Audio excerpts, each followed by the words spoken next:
Вітаю усіх удзельнікаў канферэнцыі.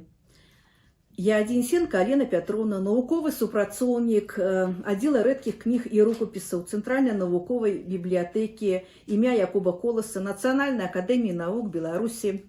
Прадстаўляю свой даклад па тэме «Беларускамоўныя творы ў выданнях першай паловы 19 стагоддзя» па матэрыялам фондаў Цэнтральнай навуковай бібліятэкі Нацыянальнай акадэміі навук Беларусі.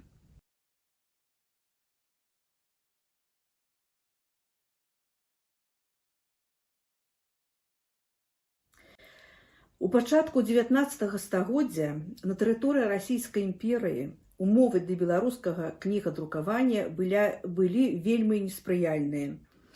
Сірочы статус беларускай мовы у 19 стагоддзі ізраільскі лінгвіст Пол Векслер тлумачыць адсутнасцю яе афіцыйнага статуса і шырокай асіміляцыі інтэлігенцыі як у расійскай, так і ў польскай бакі. А таксама наяўнасцю большай часткі вызначальных рысаў беларускай мовы у суседніх славянскіх мовах, асабліва ў рускай і украінскай. Увогуле, у 19 стагоддзе беларуская мова да таго на працягу стагоддзяў афіцыйная ў Вялікім княстве літоўскім была мовай народных мас. Эліта, як правіла, размаўляла па-польску, а потым усё часцей на рускай мове. Мястэчкі, вядома, былі яўрэйска-польска, руска-беларускія. Беларускі люд сваю мову ўспрымаў хутчэй як мову ў катэгорыях спажывецкіх. Трактаваў яе як мову простую, халопскую, непрыдатную для друку, нездольную быць носьбітам узнёслых пачуццяў, неабходных у першую чаргу культурным людзям.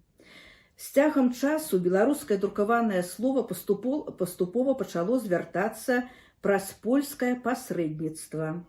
Да адраджэння беларускай мовы ў друку праз гэта польскае пасрэдніцтва мелі дачыненне польскі і беларускі этнограф Александр Рыпінскі, беларускі і польскі паэт-этнограф Сыракомля, пісьменнікі Ян Баршэўскі, Вінцэнт Дунін-Марцынкевіч, і іншыя.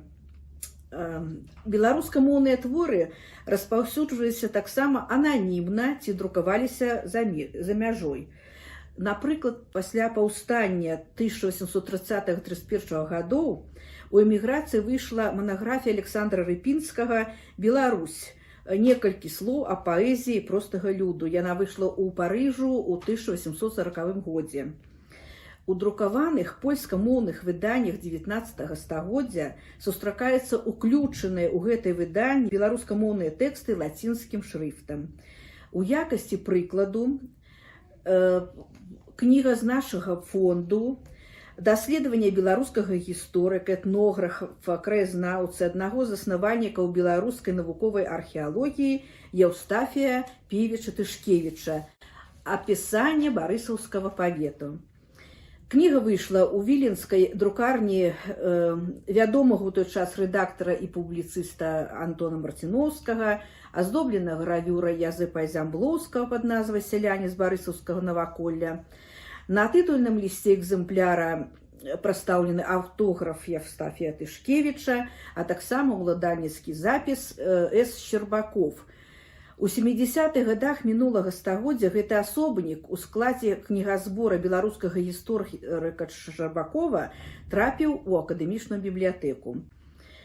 У выданні пісання барысаўскага павета асноўны тэкст надрукаваны польскім алфавітам, а тэксты народных песень на беларускай мове, вядома ж, лацінкай. У змесце кнігі гісторыя горада Барысава, апісаны яго важныя старажытныя мясціны. Еўстафій Тышкевіч, адзін з першых у беларускай фалькларыстыкі і этнаграфіі, апісаў усе абрады, звычаі, песні, узятыя з натуры. Магчыма, ён звяртаўся да сваіх зямлячак-сялянак і такім чынам дапаўняў запісы сваіх назіранняў, які рабіў раней. І ўсе запісаныя ім песні перадаваліся без змены тэксту, што давала магчымасць захаваць асаблівасці беларускай мовы. У кнізе змешаны вясельныя абрады вясковага люду з Мінскай губерні, барысаўскім павеце, гаінскай парафіі, таксама раздзел абрады вясковага люду з Надбярэзіны і яшчэ прыказкі жыхароў з ваколіц Бярэзіны. Першыя публікацыі беларускага песеннага фальклора змяшчаліся ў зборніках паэта, фальклорыста, этнографа, філамата Яна Чачота. У нашых фондах аддзела рэдкіх кніг і рукапісу Цэнтральнай навуковай бібліятэкі захоўваецца яго прыжыццёвае выданне. Гэта зборнікі беларускіх сялянскіх песен у перакладах на польскую мову. Ян Чачот пачаў іх збіраць у 30-х гадах 19 стагоддзя. І вось у гэтым кабінеце, дзе я зараз знаходжуся, якраз яны і захоўваюцца. Гэта кабінет Петра Фёдоровича Глебкі. Кніжны фонд вайшоў у фонд аддзела рэдкіх кніг і рукапісаў. І тут у нас захоўваюцца два зборнікі Яна Чачота. «Сялянскія песні з Надзвіны», это 1840 год, і «Сялянскія песенкі з Наднёмана і Звіны», які выйшаў у 1846 годзе. Былі яны выдадзены ў віленскай друкарні Юзефа Завадскага. Тэкст песен у зборніку 40-го года ў перакладзе на польскую мову, а ў зборніку 46-го года на рэгіянальнай мове літоўскай шляхты. І, як тлумачыць даследчык Кастусь Цвірка, мова філаматаў і філарэтаў прадстаўляе той пераходны дыялект, які фактычна быў тагачасна беларускай літаратурнай мовай і які філаматы хацелі яшчэ болей збеларусіць. І філаматы вымушаны былі пісаць на мове беларускай спаланізаванай шляхты. Але, беручы ў цэнтр сваёй увагі просты люд селяніна-беларуса, арыентуючы на яго культуру, яны ставілі перад сабой мэту паступова зрабіць літаратурнай і яго мову. У кожным зборніку Яна Чачота перад асноўным тэкстам змешана прадмова аўтара, дзе ён выказвае свае думкі аб жыцці беларускага народа, беларускай мове, беларускам фальклоры. У зборнік 1846 года увайшоў складзены аўтарам невялічкі беларускі слоўнічак і 130 беларускіх прыказак з каментарыямі, у якіх Чачот выказвае свае меркаванні наконт крывіцкай беларускай мовы. Ён лічыць, што крывіцкая мова сярод іншых славянскіх моў стаіць пасярэдзіне паміж рускай, украінскай і польскай. Аднак яна бліжэй да рускай, чым да польскай.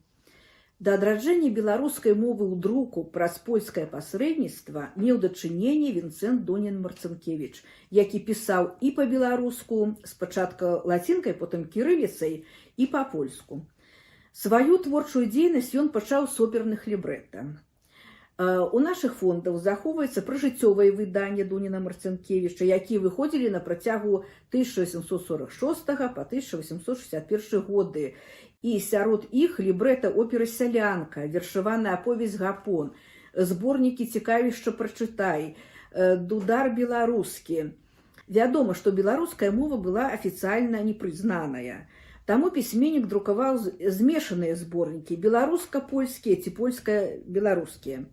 Самы ранні яго твор – гэта лібрэта музычна-драматычнай оперы «Сялянка» ў 2 актах. Пабачыў свет у 1846 годзе. Быў надрукаваны твор у віленскай друкарні Адама Завадскага, і першае выданне выйшло невялічкім тиражом, усяго 600 экземпляраў. Гэта, па сутнасці, першая беларуская опера, дзе паны гавораць па-польску, а сяляне па-беларуску.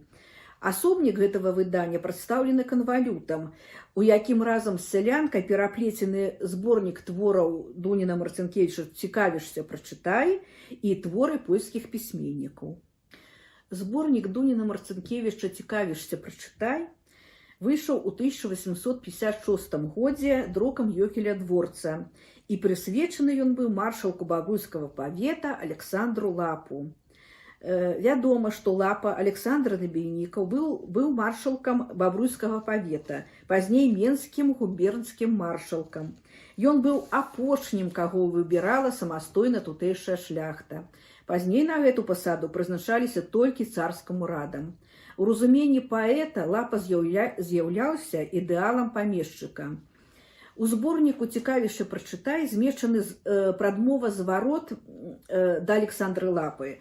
Таксама беларускамоўная лацінка вершаваная аповесць «Купала», польскамоўныя аповесці і верш на беларускай мове «Хіба я стары», Зборнік пачынаецца з аповесці Купала, дзе апісваецца беларускае народнае свята Купалі ў Лошыцы ў нашым Мінску з усімі яго абрадавымі урачыстасцямі, танцамі, карагодамі і песнямі.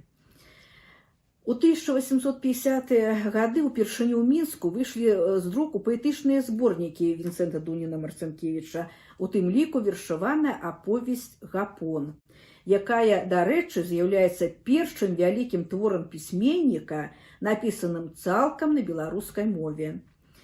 Віленскі цэнзар Павел Кукальнік, прыглядзеўшы рукапіс Гапона, дазволіў яго друкаваць. І, дарэчы, Кукальнік, які з'яўляўся цэнзарам марцінкевічавых кніг, быў з уніятаў і спрыяў пісьменніку.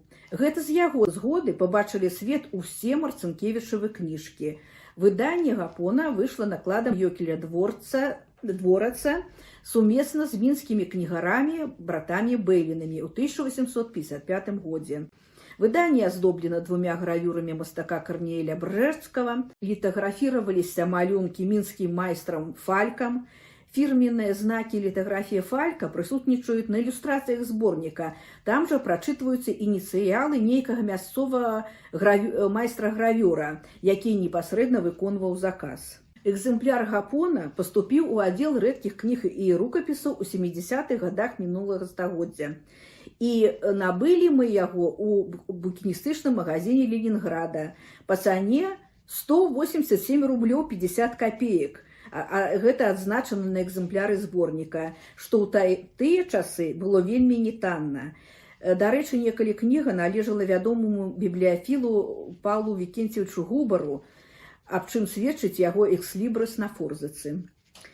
Такім чынам, для 1840-1850-х гадоў характэрным у кнігадрукаванні з'яўлялася ўключэнне беларускамоўных твораў, тэкстаў лацінскім шрыфтам у друкаваныя польскамоўныя выданні. У цяперашні час налічваецца звыш 60 кніжных выданняў з уключанымі беларускамоўнымі тэкстамі лацініцай ці кірыліцай, якія выйшлі з друку ў першай палове 19 стагоддзя.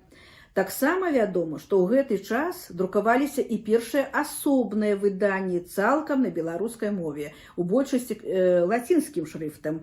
Яны выходзілі не толькі на тэрыторыі паўночна-заходняга краю, але і ў Санкт-Петербургу, Маскве, Лондане, Парыжы, іншых гарадах, і іх, на жаль, налічваецца каля 10. Гэтыя выданні, вядома, уяўляюць найкаштоўны пласт гістарычнай, прыроднай і духоўнай спадчыны нашага краю. Яны носьбіты інфармацыі па гісторыі Беларусі і карысны ўсім, хто цікавіцца пытаннямі беларускага кнігадрукавання. Дзякуй за ўвагу.